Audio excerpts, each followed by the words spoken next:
So they told me I have to entertain you all for like 10 minutes, so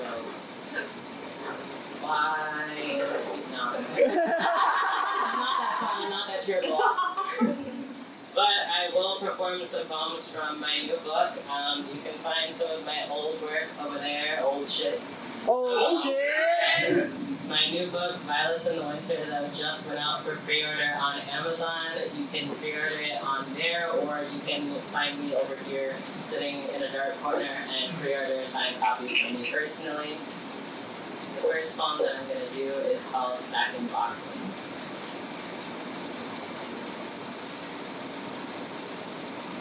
It's about a flower vase gently in the cardboard box next to the butterfly and my favorite picture frame.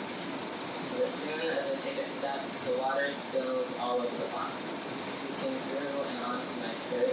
I restate the vase every day. Water, vase, flower, sun, box, step, and it falls again. Over and again. Some days I'm so frustrated, crying on the step, but most days I simply go back to sleep and I reset the vase. I can never figure out why it keeps falling, but I just reset the vase, and maybe after a year I make it halfway down the driveway, but never too far. My door shuts and opens, the water spills and drips. I sit on the ground with the box, pick up the picture frame and hold it to my chest, pick up the butterfly and lift it to the sunlight, brush off my skirt and reset the vase.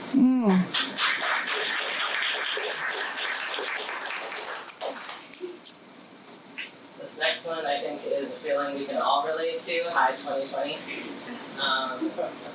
It's called An Ode to Growing Up at the End of the World and a question, have I really grown?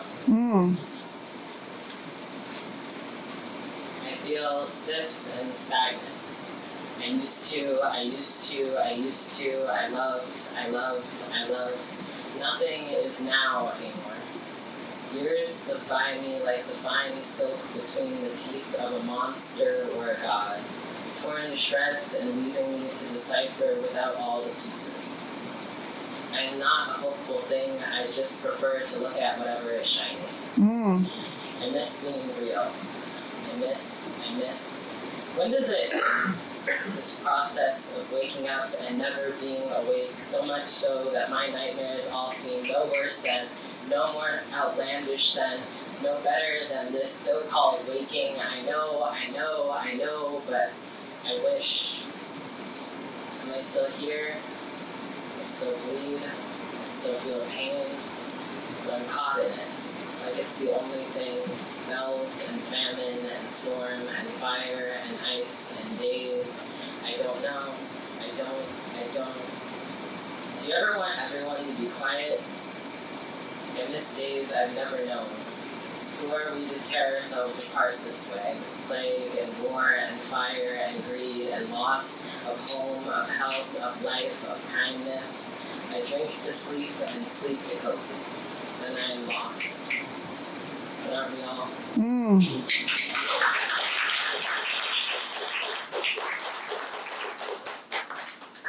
If you guys have never seen me yell and do weird things on the internet, then you're really missing out. I am a performance artist and a content creator, and you can find me making really weird content for the internet and doing poems sometimes on Stiles, IG, on YouTube, or quirky gay games where I stay up way too late, drink way too much soda, and play horror games until my parents want to kick me out. This next one is called No One Who Was Mean to Me in High School Has a Life Now. And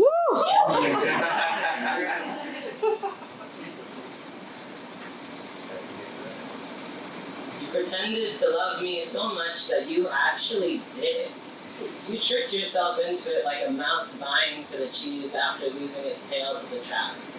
You told me you loved me so many times, it made me hate the sight of it. You curse the words for me. I, love, and you.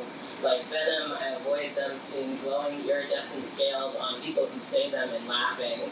I know your tricks.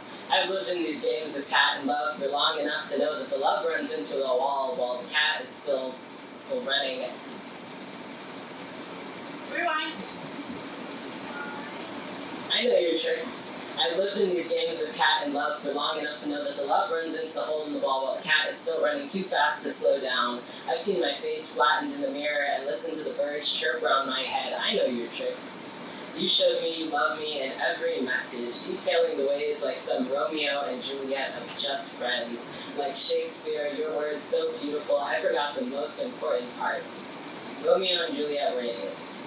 When my face hits the wall and I tell myself I need a break, but you never let breaks last longer than the length of your ego. It builds a bridge between us like a fraying yarn, begging to keep the quilt together. I won't throw it away because mi abuela made it, and I hate her most days, but she's mi abuela, and so it lays on the top of my shelf, and it watches me like a stupid reminder that I don't belong to myself. You are a stupid reminder that I don't belong to myself. I hold my body still despite every limb twitching to run, and my lips closed despite them wanting to damn everything that we've built. Because we built it, and I don't know how it feels to finally not be able to argue when they tell me I ruined the wall writing on a crayon. When I can't say it was for my art. When I know I didn't make it better, I just really hated the fucking wallpaper. I hate this fucking house. Its walls are too thin, and I can hear the foundation cracking from under us. I try to soundproof it with more quilts like a frantic child hiding from monsters. Sometimes I think reality is monsters, and everything I thought was real was the dream. You were a dream I couldn't tell if I wanted to wake up from, like a camera not wanting to know the damage it caused, but not wanting to stay away from the chance of recovery. You told me that we could never recover. Because like a crayon-covered wall, painting over it won't change the fact that it was crayon there, it will only cover it up. I can't tell if that's a smart philosophy or if you're just Juliet. Maybe I was Rose, the love of your life until the next thing came along, or maybe I was the poison, the thing everyone forgot about till it was too late. I hate unconsciousness because I know that I am asleep. I know that I am pretending that we can work out, just like I am pretending that I'm going to learn how to fix that fucking quilt, but it just keeps collecting dust until it falls on me and I am covered in it. My allergies flaring up enough to choke me. I hate you. I hate you for me. I hate you because I don't. I hate you for making me love you. I hate that ugly-ass quilt that I fucking miss and it's probably laying somewhere covered in mold and giving some kid asbestos. I hate that I blinked and it was, how many years later? 2, 3. I hate that I don't even remember. I hate that I know it was October. I hate that I know that it was really before that. I hate that I remember your birthday. I hate that I had the strength to let you go and you fucking came back to me. That stupid quote is bullshit. You are not mine. And I hate that a part of me will always belong to you. But I guess it's okay if I let that go too.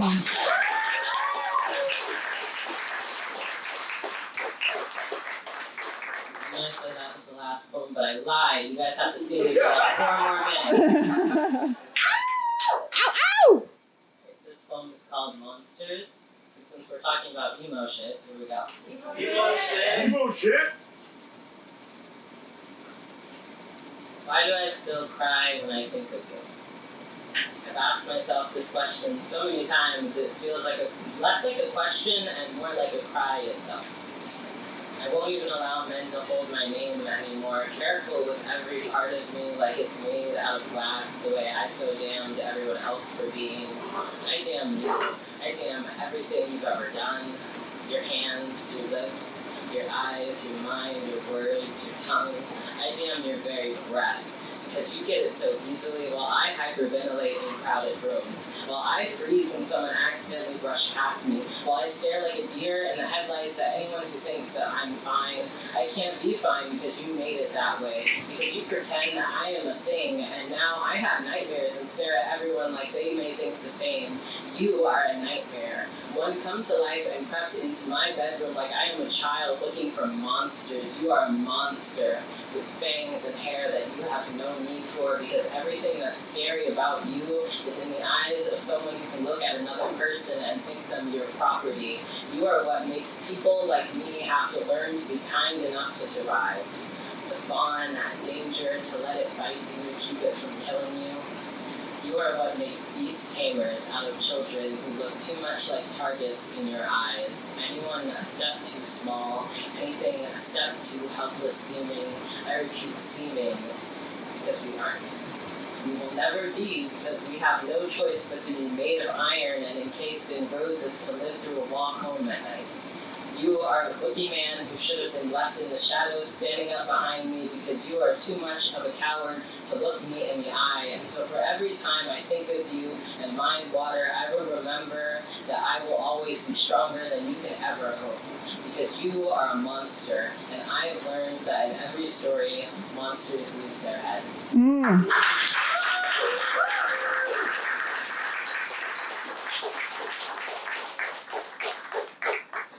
Everyone off on a very happy note with a poem that I don't do very often. A love poem. Poet I am. This one is called This Doesn't Look Like Getting Over It. Your fingers tracing hearts into his skin, his buried in your hair, gently reminding you that he's there. The way you fit together in moonlight like the parts of your body were made to lay together at every angle, an art piece created by the scientists obsessed with simple machines. You work like gears turning but never need oiling. Admit that nothing calms you like the scent of him and the sound of his voice. Hiding the tears that fall from your face as he holds you while Run by Taylor Swift plays and realizing in pure euphoria that for the first time in your life you are crying because you're so happy. Never letting go of his hand as you talk him through his problems with a bafflement on how anyone could ever stand to hurt him, telling him that you'll tell him that you love him and that he's amazing until he sees himself the same way that you see him, like a cliche that you know you are. You drag your nails gently over his skin. You don't really know why the urge just comes to you, just because it feels intimate. Laying your head in his lap so you can get lost in those eyes you love so much, eyes you think you've seen in dreams before you ever met him in person. Your arms wrapped around each other in an hours-long goodbye that still feels too short because it always feels too short. You could hold him forever, and you know you could, not minding the sweat or tired limbs or soreness, the feeling of his breath against your neck, writing poetry and catching your breath at slight touches. The way you tell him you love him when you're in moments from sleeping in his arms, all your good sense is left for the night, leaving your heart to whisper into cracks through its hardened walls. Telling him without committing. The fear in your eyes when you pictured what would happen if you felt the same, berating yourself for a gentle stolen kiss on the neck and wondering if it was innocent, wanting to do it again. This doesn't look like getting over it.